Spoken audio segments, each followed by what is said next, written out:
السلام عليكم.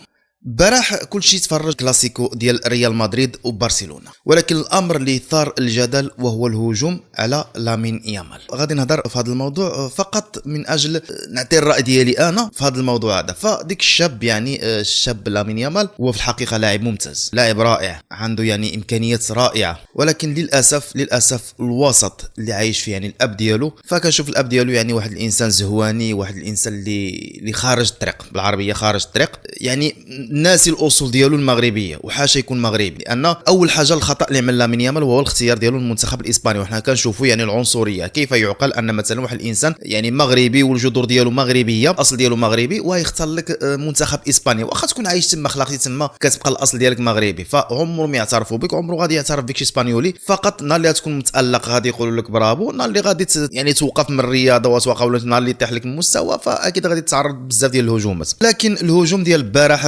على لامين يامال صراحه بقى في هذيك العاين، لان الولد باقي صغير، باقي في عمره 18 عام، باقي ديك السن المراهقه، السن ديال الانانيه، انا وانا وانا. فهذا راجع طبعا للتاثير، وراجع طبعا للتربيه ديال الاب ديالو والام ديالو. ما كتعرفوا الاب والام ديالو متفرقين بشحال هذه، ديك الاجواء وديك السيستم اللي عايش مع بابا، السيستم ديال الزنقه. فهاد العائله هذا خصو تاثير، خصو شي استاذ اللي يكون كيأطرو، لان حتى ديك العلاقه ديالو مع ديك المغنيه الارجنتينيه نيكي نيكول، حتى هذيك العلاقه غادي تطيح له المستوى ديالو وتخليه يطيح كرويا. انا ما كيهمنيش انه يختار المنتخب ولا يختار منتخب اسبانيا، اكثر ما كيهمني ان اللاعب الاصول ديالو مغربيه، وكيتعتبر ولد المغرب، كيبقى مغربي. ربما ضغوطات، ربما بزاف ديال الحوايج اللي خلاوه انه يختار اسبانيا، خصوصا الاب ديالو حتى هو ضغط عليه انه يختار اسبانيا، لان كاينه واحد المجموعه ديال الناس اللي كيحرقوا مثلا اسبانيا، كيبقى يشوفوا المغرب على انه واحد البلد ديال الحقره، والبلد لا، بلادك عمرك تنسى بلادك، رغم اننا عندنا مسؤولين اللي سرقوا البلاد وبزاف ديال الحاجات، الا انك كتبقى مغربي، فهمتي؟ كتبقى مغربي. الخطا الواحد اللي عمل لامين يامال هو اللي اختار المنتخب الاسباني، كان يختار المنتخب المغربي، هو كان الهدف ديالو انه ربما اذا كان اختار المنتخب المغربي كنظن ما كانش غادي يعطيوه هذه القيمه، هذا الاعلام كان غادي يهضر عليه، لان لامين يامال حقق اليورو مع المنتخب الاسباني، رغم ذلك انه تعرض بزاف ديال الهجومات والعنصريه. الاسبانيول فيهم العنصريه بزاف، دابا كيخلص داكشي اللي عمل، داكشي اللي عمل كيخلصوا. كيبقى السؤال دابا، خصوصا دابا انه في الانستغرام ديالو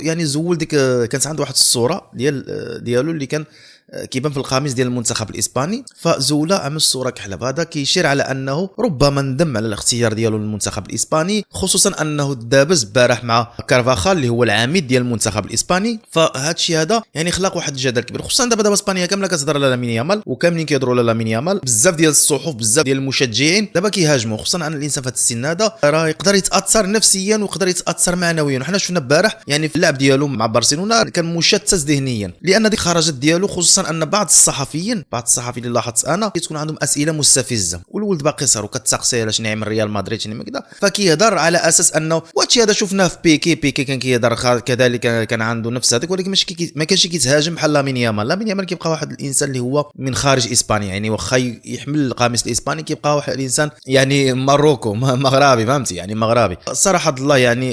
ريال مدريد شفنا ديك فينيسيوس، فيه الصداع بزاف، ديك اللاعب هذاك ما كنحملوش انا اصلا، لان ديك اللاعب هذاك رغم انه كيلعب مزيان، ولكن ديك التصرف ديالو وديك الانانيه ديالو، ديك بارح شفنا بان المدرب خرجو كيسب وكيغوت وكذا، وشفنا ماشي يضرب لامين يامال وكورتوا وكذا، وبزاف ديال اللاعبين، حتى ابراهيم دياز شفتو هجم على لامين يامال.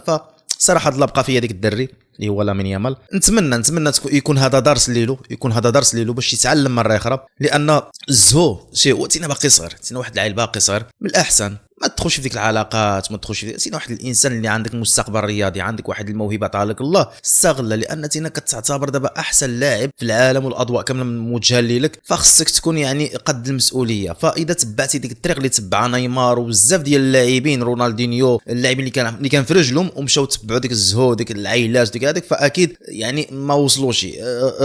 بالطبع ميسي وكريستيانو رونالدو علاش وصلوا؟ لان كريستيانو رونالدو مستقر في الحياه ديالو مع الزوجه ديالو. ميسي ما كانش فيه ديك الهضره بزاف، كان كيهضر في وسط الملعب، مجوج مستقر في الحياه ديالو. دابا سينا كتخرج واحد بالعه ديال التصاور، طلعتي عند نيمار غدا تصبح كامل واشم راسك، بعدو تبقى هذاك عاد تصدق واحد النهار في شي مشكله عاد دخلنا للحبس، يتحطم يعني المسار ديالك الرياضي. وهادشي كامل طبعا راجع عند التربيه وراجع عند التوجيه. فنتمنوا ان فريق برشلونه انه يعمل له شي دكتور نفسي اللي يوجهه في الحياه ديالو، لان الانضباط راه شي حاجه مهمه. رغم ان بعض الرياضيين خرجوا كيهضروا على اساس ان لامين يامال يعني الحياه ديالو الخاصه ما خصوش يتدخلوا فيها شي واحد، بالعكس النهار اللي كتكون الصرامه وكذا فخصهم يتدخلوا في الحياه ديالو الشخصيه، خصوصا في هذا السن هذا، لان الانسان ملي كيتزوج كيبقى ديك الساعه الله يعاونه، ولكن الانسان باقي عازري وباقي هذاك وانا يسرخي الوالده، فاكيد غادي هذا اللاعب هذا غادي يتاثر وغادي تشوفوا النتائج. وحنا شفنا ان لامين يامال ما بقاش يعاطي بحال اللي كان عاطي شحال هذه. فالموسم القادم الموسم الماضي يعني كان لامين يامال غير